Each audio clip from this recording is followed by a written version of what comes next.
Ok, Teresa Paccosi. Sì. No. No, io no, un secondo. Questa. No. No. No. No. No. No. You want water? È questa, ma la voglio aprire con Google Slide. Ah, quindi era quella. Sì, sì, va bene. No, Meglio essere sicuri. Okay.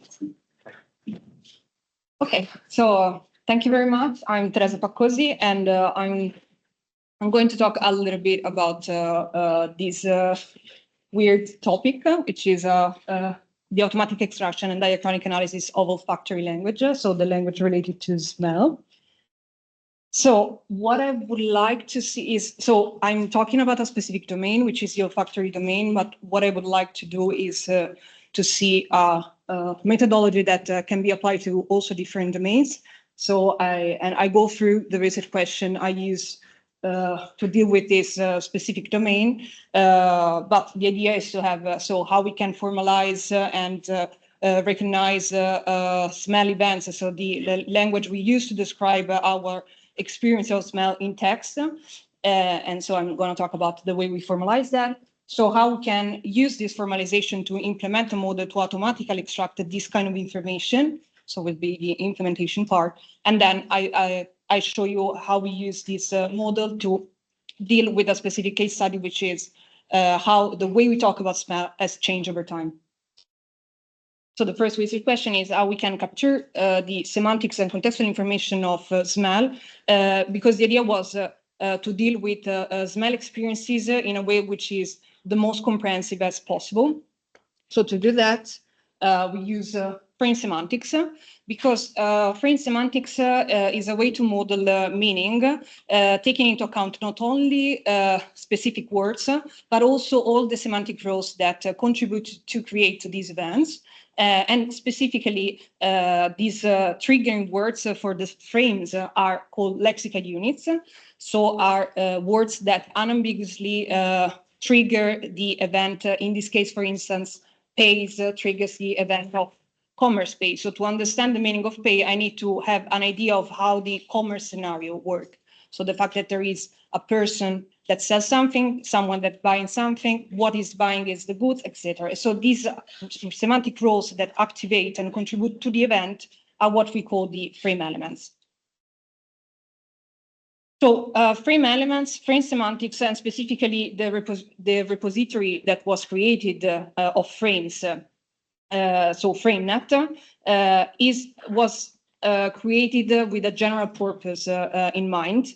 So smell, for instance, is part for more generic frames, like for instance, perception, sensation, and whatever. So what we did was adapt some of the frames that already exist in FrameNet to the olfactory domain, and then we add some olfactory-specific frame elements.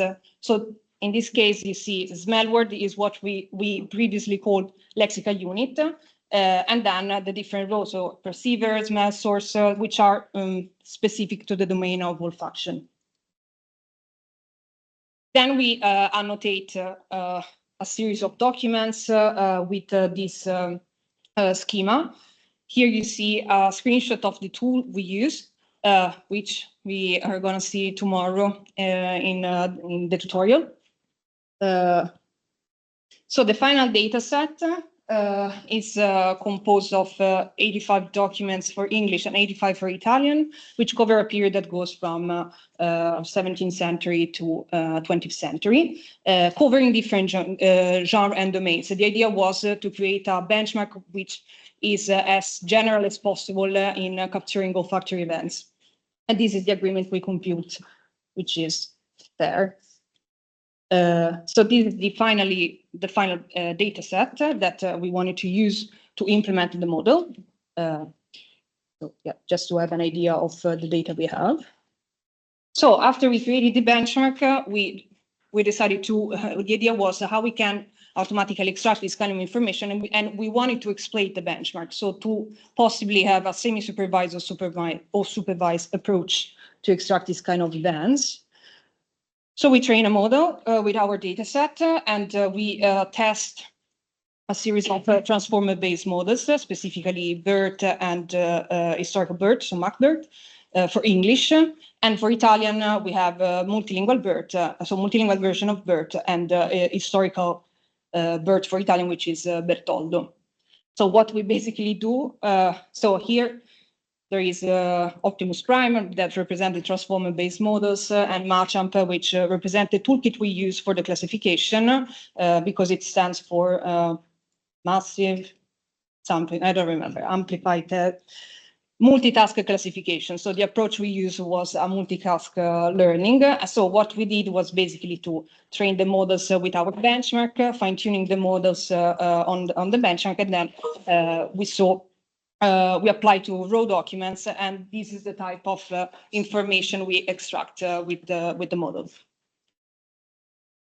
So since one of the aim of this model is to have a tool that can be used also by people that does not have a technical background, so we decided to create an interface for that.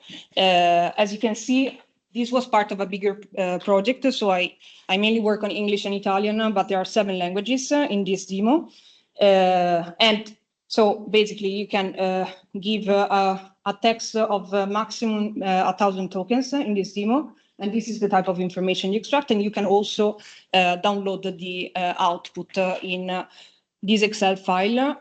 You can also adapt the demo to have other format, because this one is not very good, I'll say it.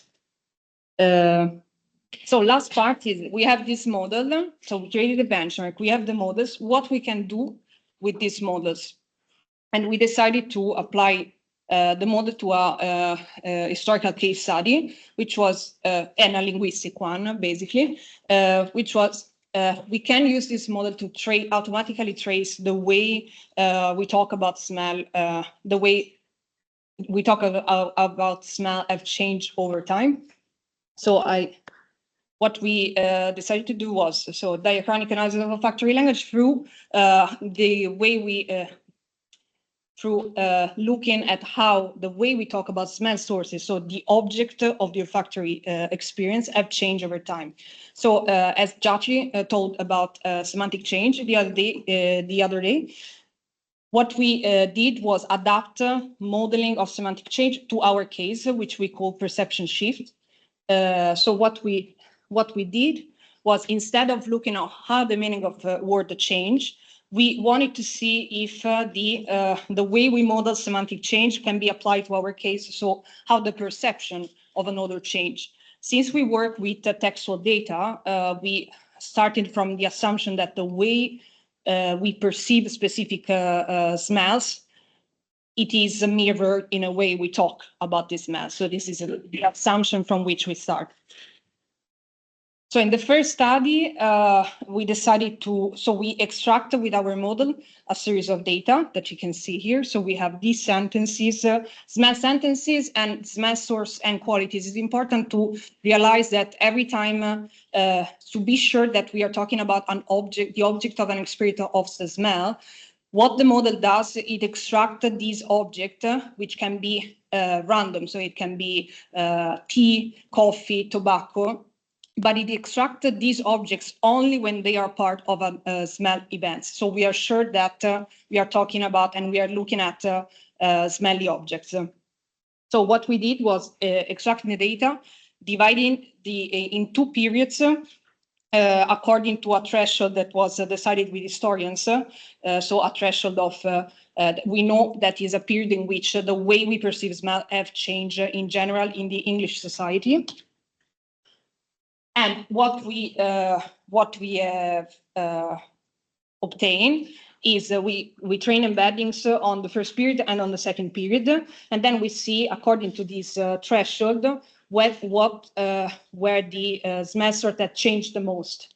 And according to that, we also look at we have a manual check of in the text to try to have an hypothesis on why they have changed. In this case, for instance, we work specifically on tea and tobacco, and looking at the text, for instance, we noticed that in the first period we talk about tobacco mainly in when it's not in a negative way, but related to the manly domain. So there are a lot of adjectives and locations that relates to the realm of man. After that period, we start to talk about negatively about tobacco. So there is this type of change. What we in the second study, so we have seen what in the first study we have seen what type of smell change over time. We wanted to try to see how we can also automatize a little bit more the way how they change, so why they change. So we created first a benchmark in which we identify 25 smell sources, and we try to identify the type of changes they have according to historical studies. And then we have deeper analysis of 5 of these smell sources, which are the one which I presented here. And we mainly focused on the quality shift. So it means that there was some type of connotative shift. So from negative to positive, positive to negative, neutral to negative, etc. Again, we re-extracted some sentences from a series of corpora. And then we tried, so this is important to see that we identify per period in which we know that historically they have these type of changes. So every source has its own period of interest. And then we look at the quality associated to this smell source over time through point-wise mutual information, which is a measure that takes into account not only the probability of 2 words to appear together, but also their independent probabilities.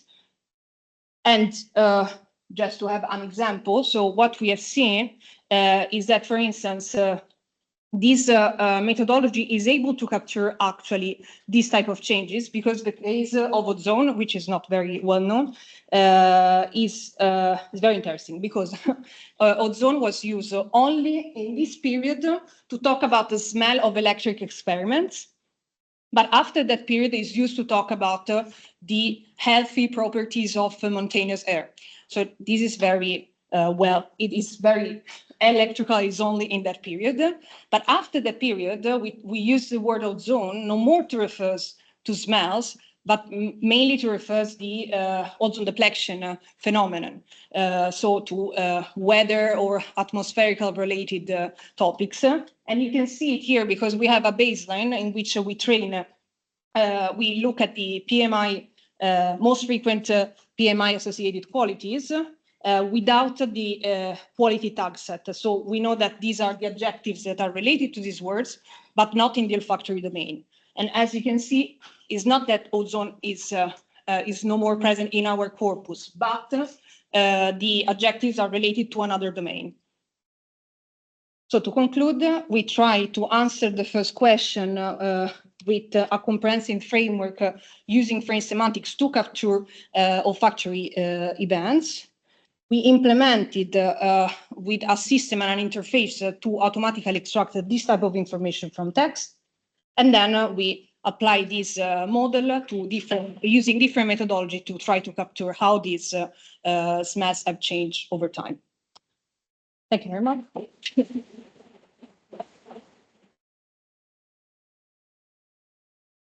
Yes, so you know, Od Europa is a project with which I collaborated to work on smell. So you find here all the other languages also that on which they train the models, and Trifecta is the project on which I'm working right now. So if you want to have contests right now, you can contact me through the Trifecta website. Thank you very much. Hey, discussion. Thank you very much for this talk. I have 2 questions and a suggestion. Questions about the interface. What's the name? Smell Explorer? No. No, the interface for annotating, for the automatic annotation and the name. What I use? The annotation environment. Sorry.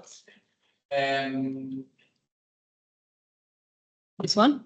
Yeah. Okay. Is it useful also for Annotation, yeah. Is it also an annotation? No, no, these are two different things. So this one is the annotation tool we use for the benchmark. Yeah. The interface is the one we use with the models. So it's a different thing. Yeah, I know.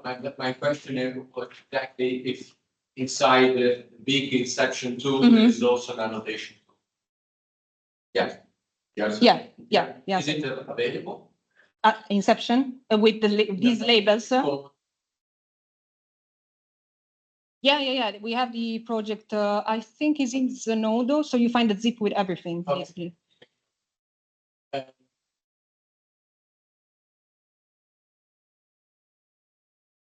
Yeah, and there is one for it's not this one, but there is also Italian zip.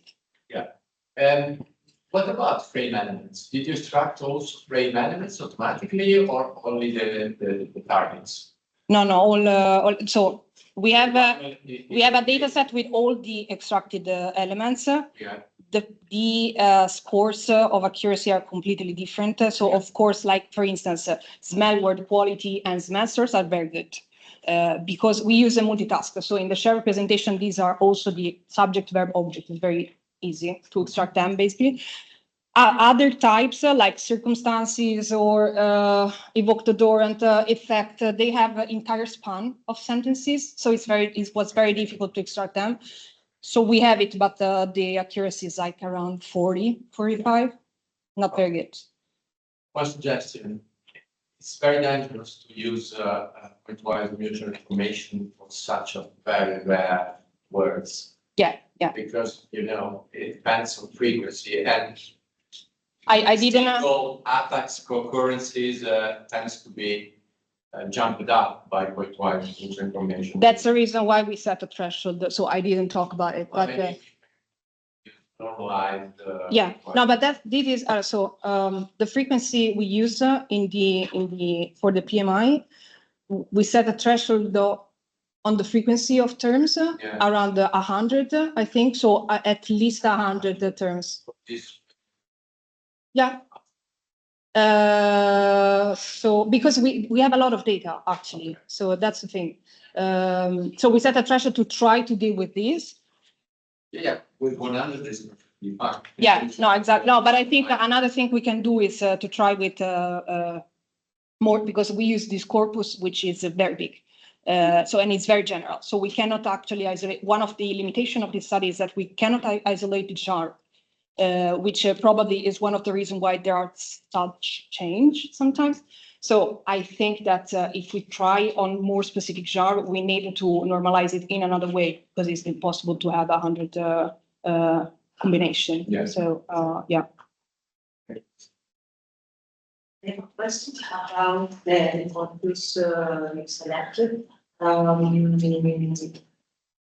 Which kinds of text did you select? Because I think that the genre, for example, novels or historical documents, they might be affected how this topic is conveyed. So which was fine.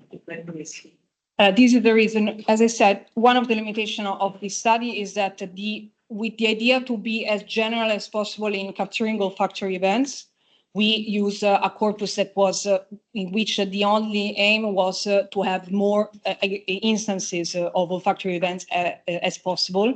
So we didn't separate our analysis according to genre, for instance, or domain, but we try as we train our models with the idea of having as general as possible, have a benchmark that covers different domains, different time periods. The idea was to try that on a massive corpus. So we didn't separate that according to genre. I'm sure that one of the problems would be that if you isolate the genre, you see completely different results. Yeah, for sure. And the models are freely available, so it is possible to use it and do what you want. Thank you. Any further questions? Okay. Thank you very much, Teresa. Thank you.